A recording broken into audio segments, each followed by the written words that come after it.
In fact, why do you want to hear it from me? The board has been superseded. It is the third company in recent times that the government has taken over. Satyam, INFS, and now it's Unitech, a new board that's going to take over Unitech. It includes the new board members from the private sector, renowned builders, as well as those who have headed public sector companies. In fact, I'm going to now be joined by one of those very board members. It is Niranjan Hiranandani, who is joining us on ET now on the phone line. Is he with us as yet? Yes, I am there. Yes. Hi, Mr. Hiranandani. Good evening and welcome, and thank you for being part of this special broadcast. I don't know if I should call you Mr. Unitech. How are you reacting to this news? You're going to be on the board. It's a company that has been in the news for all the wrong reasons. Lakhs of people will be looking up to you, Mr. Hiranandani, for the delivery of their home. I'm grateful to the Supreme Court of India for putting up this responsibility on us. It's a public responsibility to tens of thousands of people and house buyers and other people who are really houseless in spite of the fact that they have committed their amount. I'm looking forward to meet the newly constituted board of directors as soon as this constitution takes place in a formal manner. And I'm hoping to have the meetings as early as maybe the end of this week. Two things have definitely come out of the order of the Supreme Court. One, that we have a 2-month period in order to work out a resolution framework which needs to be submitted to the Supreme Court. So what I feel is that we will definitely be able to put up a part of the resolution package in completion to the Supreme Court in order to get its final approval to start the work. Number two, they have said that it should be a moratorium against fresh proceedings which are continuing, because otherwise we would spend all our time in doing cases rather than actually looking at the project. So I think these two aspects are important ones as far as Unitech is concerned. And I think one of the third important thought which comes to me immediately is that once we have the concept cleared and the resolution approved by the Supreme Court, we would take a move to take the liquidity from the stress funds which have been created by the Finance Ministry under the State Bank of India, SBI CAPS, which is running it. So I think a combination of these two, we should at least be able to turn around a large number of projects in a short period of time. So I'm very grateful to the Supreme Court to give me this public service to actually turn around this particular project, because so many people are suffering. It's difficult, but not impossible. Difficult, but not impossible. It's not impossible, it is possible. You're grateful for the chance of public service, and Mr. Hiranandani, it actually is a public service. The one thing I want to ask you is, and you brought it up, that you'll have perhaps a 2-month timeline to try and arrive at a resolution. You talk about a company that used to be one of the largest developers. It has been hit by fraud. The 2 managing directors have been in Tihar jail. Isn't a 2-month timeline very ambitious? And the reason I'm asking you this, and I'm asking you this on behalf of the lakhs of home buyers who've been waiting for over a decade for deliveries. My target is 30 days. I think we should be able to do this concept of partial approval in 30 days. And we may even go to the Supreme Court earlier than 2 months in order to see that the project is approved. Because I think in 60 days' time, we should actually start work on the ground. We should hit the ground in 60 days. So if suppose more time is required, we will go to the Supreme Court again, but it depends on the board of directors' decision finally. This is just a personal opinion of Niranjan Hiranandani. Ultimately, I have to take the 6 other board members also along with me.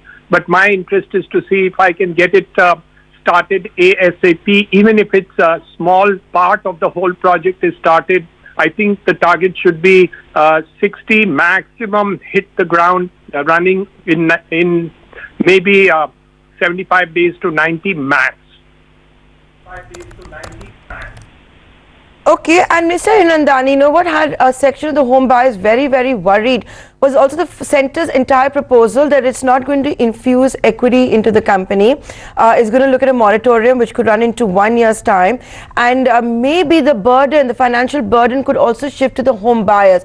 You know, you have spoken about how your target would be 30 days. You're looking at this as public service, and you know, it is a very sad situation, but can we honestly expect home buyers to perhaps shell out more money? You're putting the cart before the horse. I don't think that sounds realistic, but let's look at the projects. I can promise you that at least part of the projects will work out fine, and they have a positive net worth. If tomorrow we can get liquidity done, at least many of the projects of Unitech will take off. We may not be able to do a complete resolution in 60, 90 days, but I promise you that if we work hard on it, we will take it off the ground.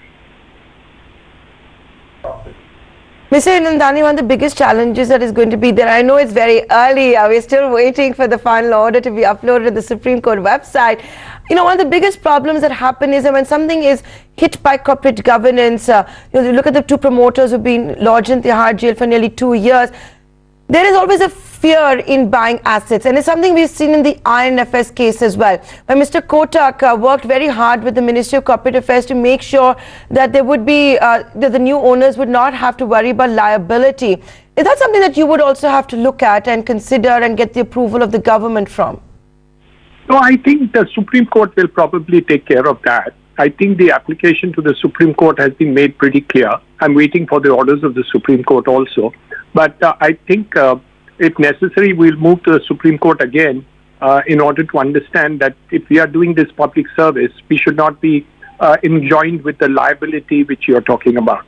So even if it's not the government, I think we would make a necessary application to the Supreme Court if required. But from what I understand, the application to the Supreme Court by the central government already covers the point that you're talking about. Mr. Nandani, I know it's early still, but you know, there are now 7 of you who are going to be heading the Unitech board since this news became public. Have you guys formed a WhatsApp group? Have you spoken to each other about how you're going to do all of this? I have not spoken to anybody. This is all a surprise. I actually had very little of a clue, but I promise you I didn't know in detail everything that was happening. But only when it came in the newspapers did I get all the information. And Mr. Nandani, I'm going to make this my final question to you. You know, there are lakhs of people who are stranded, you know, whether it is with Unitech or other cases in the National Capital Region, and you know it all. Look at JP case, the Supertech case, the Amrapali case. Lakhs of people that have been affected. Do you think Unitech is an isolated case where the government is taking over? And you know, do you have any message to the home buyers who are also very afraid they could go to NCLT and they'll never see their home? Let's make a beginning. Let's make a first step. I think the stress funds are also, I think many of the other developers are making application to the stress fund. I don't know the status of those, but I can assure you that a part of the Unitech thing will take off, and don't be surprised if it takes off fast. But I cannot promise you resolution relating to all projects, etc., because we don't have the background of that.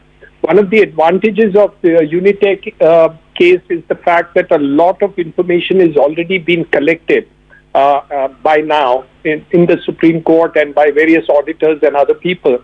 So we do have, in the case of Unitech, a lot more information than we would have had in the other cases.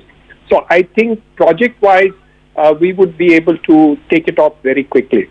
I'm very bullish on the fact that we will find a resolution to this case.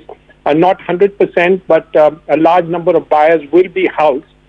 We don't understand the full financial implications about it, or the questions you asked, but maybe 60 days from today, we will have the answer. And with that, Mr. Hiranandani, I'd like to thank you for taking the time out and joining us here on ET Now. That's Niranjan Hiranandani, from Mumbai, one of the most respected builders that you have in the country, been put in the hot seat. One of the 7 board members at Unitech, been given a 2-month time frame to find a resolution, and Niranjan Hiranandani at his best saying his personal target is actually 30 days. Here's praying that we do see a resolution at the earliest. Remember, there are lakhs of people who have been stranded. The 2 promoters of Unitech, of course, have been in Tihar jail for nearly 2 years. It's a developing story. The 3rd company in 10 years to be taken over by the government thanks to corporate fraud. With that, we're going to take a short commercial break, but stay tuned. You're watching a very special broadcast here on ET Now.